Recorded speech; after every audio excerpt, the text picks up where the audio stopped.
Good morning, brothers and sisters. Today is Thursday, September 11, 2025. Our daily gospel, St. Luke chapter 6, verses 27 to 38. We will just read the very core of our message in verse 36. Therefore, be merciful, even as your Father is also merciful.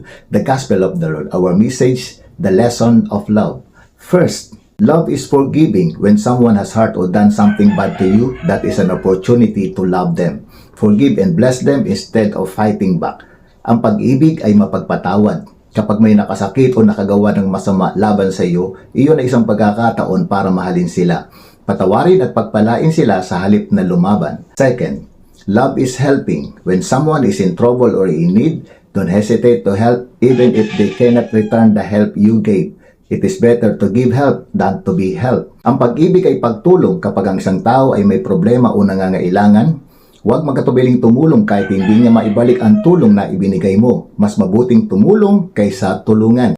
And third, love is giving. When someone you want to bless by God, share or give what you have received from God. It is more blessed to give than to receive. Ang pag-ibig ay pagbibigay. Kapag ang isang tao na nais mong pagpalain ng Diyos, ibahagi o ibigay ko ano ang meron kang natanggap mula sa Diyos. Mas mapalad ang magbigay kaysa tumanggap. Good morning and God bless us all.